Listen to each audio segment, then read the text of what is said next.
that almost everything there was objected to by somebody somewhere. But the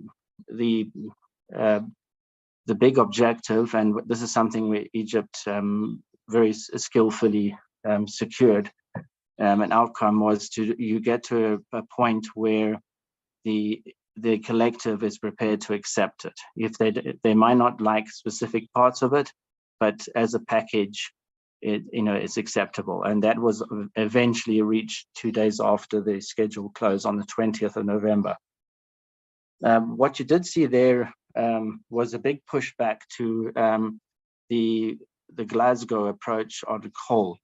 Here, at the Glasgow COP, the UK and a coalition of countries introduced for the first time, as honourable members would know, language about fossil fuels, specifically coal, and they wanted to phase out of coal, and they had to settle for a phase down of coal. Those same countries came here to COP27 with an expectation that they would go much further on coal, to go back to phased out coal. And some countries wanted language to phase down all fossil fuels, including oil and gas, which was off limits in Glasgow. But there was a lot of pushback in that year since then, and the overwhelming majority of parties were not prepared to allow non-negotiated outcomes like that into a cover text of a climate meeting.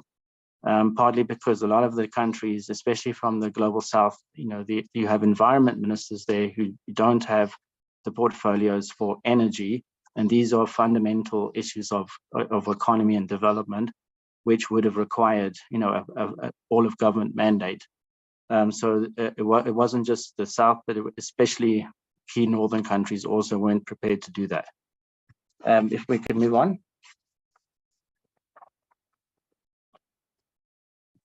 So what I've just spoken about is what we call the cover decision. This is a fairly recent invention in the climate process, where you bring together all of the package of the individual negotiating items, but you put in a front like a political narrative or a direction of travel language.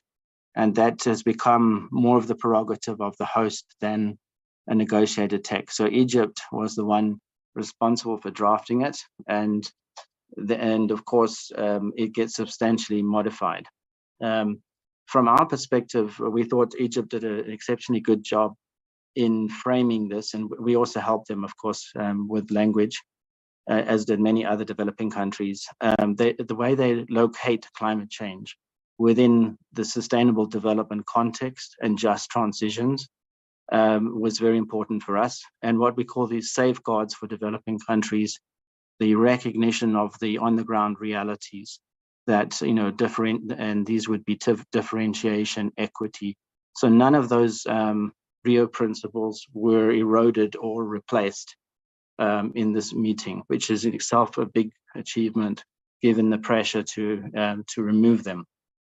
One of the really important things for us, something our president focused on in all his interventions in the summit, and after the G20 summit, as the deputy minister mentioned, was this political messaging on the need for a systemic reform of the global financial architecture and reform of the multilateral development banks.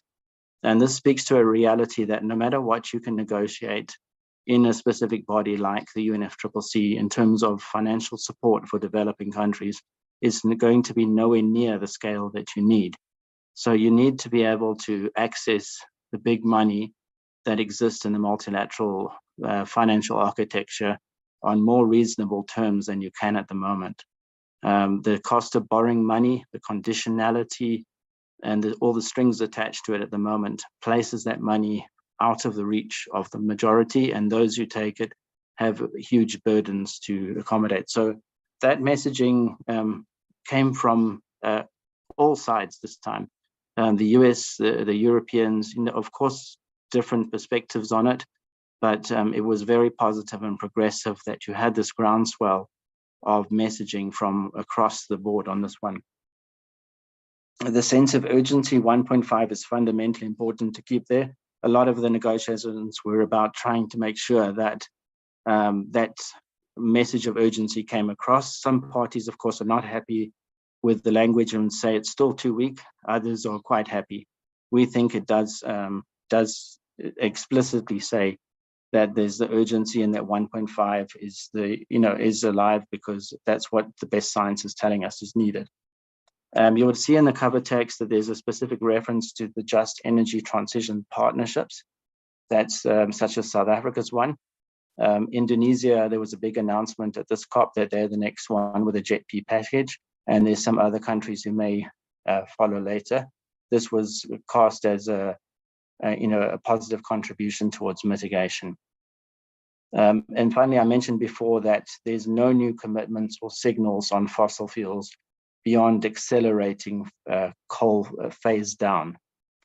And that the opinions on whether that's a good or bad thing, of course, vary dramatically across the international community. If I may move on to briefly touch on some of the thematic areas, just to give a general sense here, not to go into too much detail. Next slide, please. The mitigation outcome.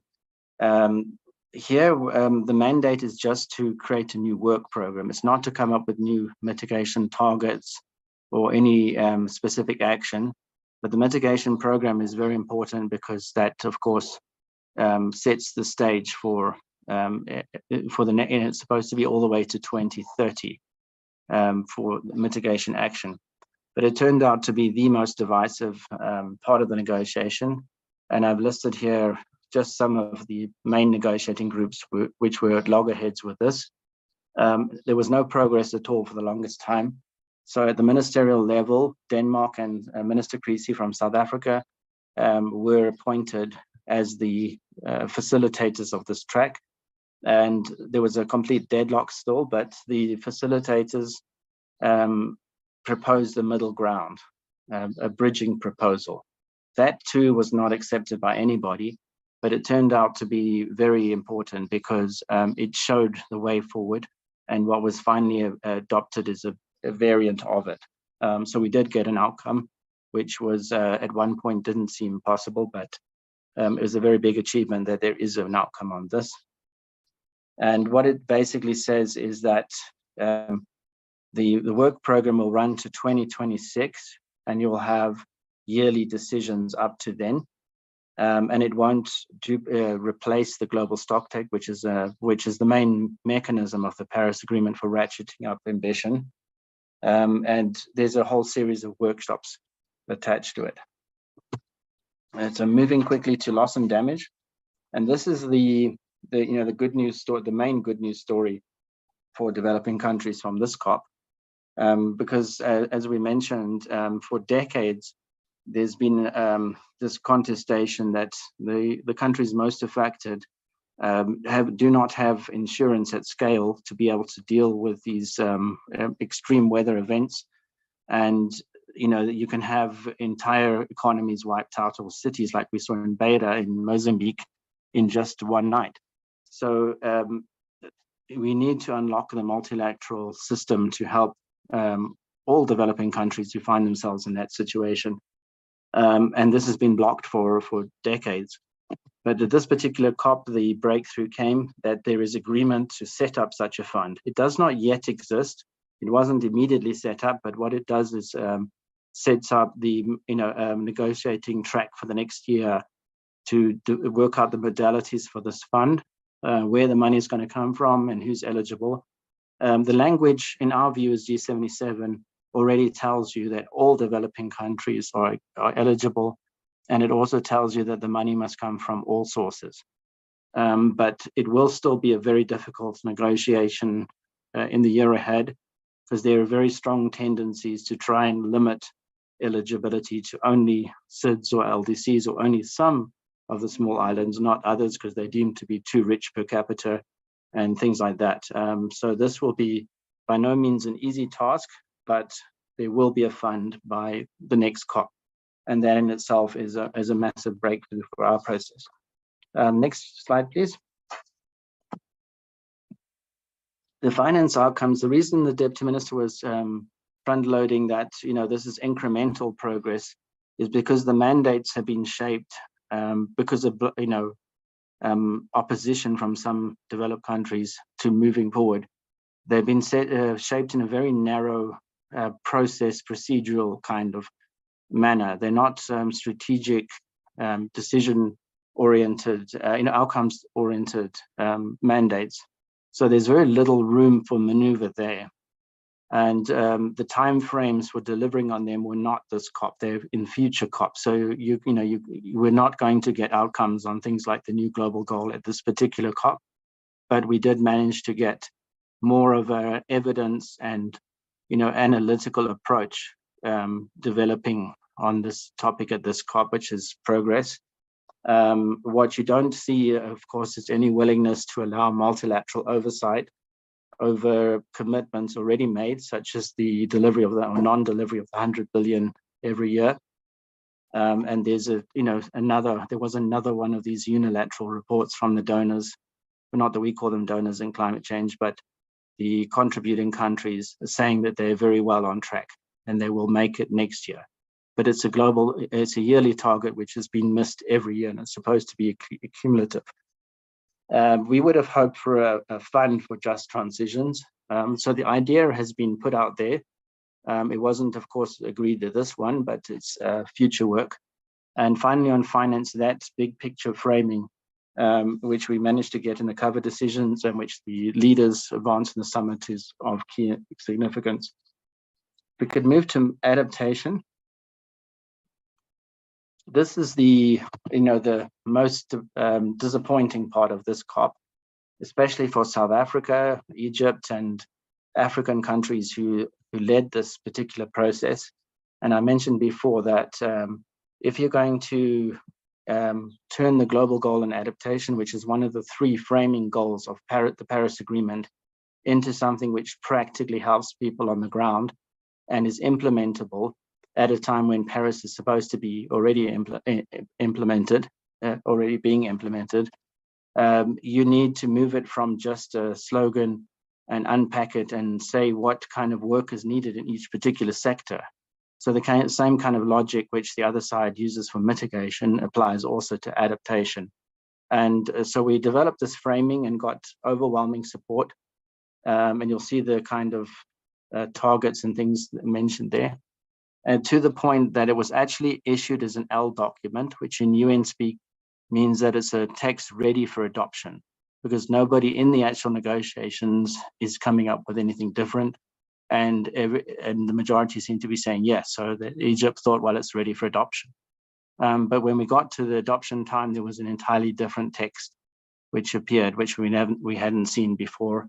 And as the Deputy Minister said, it takes us backwards. It's not even coherent. So this was for a work program. So it's not the end of the road for adaptation.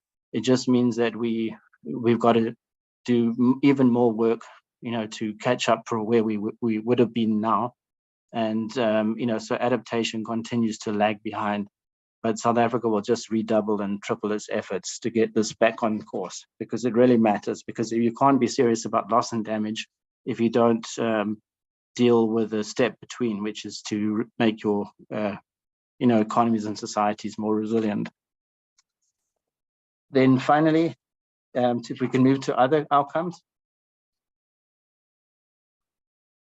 There were, of course, a multitude of other agenda items, such as agriculture and gender, and that which were really useful and important for us, but they weren't contested or giving you any new breakthroughs at this particular COP. So we haven't highlighted them here, but just to flag that they are happening and they are working and being implemented. Some of the other ones is the global stocktake. Next COP, at COP28, that will be the main topic, because the first phase of the global stocktake ends in next year with a political phase where there's a set of recommendations of what parties need to do to improve their nationally determined contributions. That's the main mechanism for ratcheting up ambition in the Paris Agreement. So what we were doing at this particular COP is concluding the technical phase of that, where you're gathering information and analyzing things and framing it to set the path for the political phase. So what we were able to do is to complete the logic of what the steps needed to get you from a technical phase to a political phase. And we also had the very rich discussions in the technical phase. And these were co-facilitated by a South African, a professor from Cape Town, and the United States. And all parties seem to be very happy with that process. We'll, of course, see what happens when we get to the political phase next year. We mentioned before that no progress in Africa's special needs and circumstances. The entire Latin American bloc was very, well, not the entire Latin American bloc, the ILAC countries and the ABU countries were very strongly opposed to that, and most other countries were just watching. So it became a bit of a dialogue between Africa and Latin America. We mentioned as well that this side event the president held on the JETP, which, well, it's not really on the JETP, more importantly, it's on introducing the South Africa's own just transition investment plan, of which the JETP is a significant contributor. So that was a very positive event, and there were some announcements made there.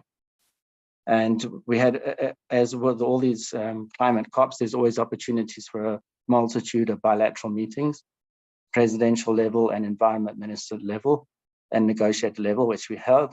And the last word is the pavilion South Africa has at these COPs is a very useful platform for holding side events on issues of business and science, and it really brings together Team South Africa in one place. And we notice every year we just get a bigger and bigger a gathering of South Africans and international partners at these events. So we're very pleased with the way that worked out.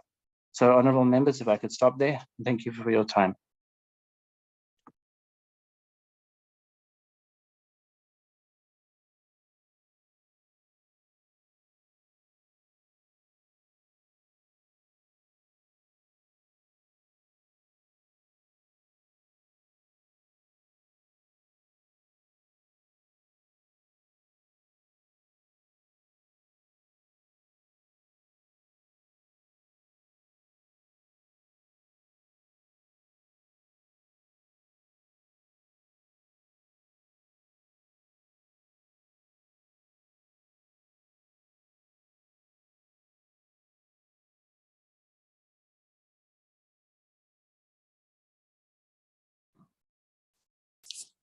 Sorry, we got cut.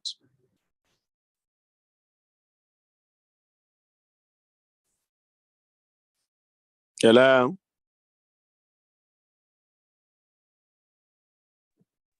Hello, Chair. Am I audible, Luba? The presenter, yes, Chairperson, the presenter has just finished making his presentation, so I'm not sure. Yes, I got cut when I wanted to take over. Oh, okay, Chairperson. Yes, thank you very much for the presentation, Deputy Minister and the department. Members, there's the presentation, COP27. It's quite clear, it's just information sharing, basically. But if there are members who want to question anything or make comments, you can do so.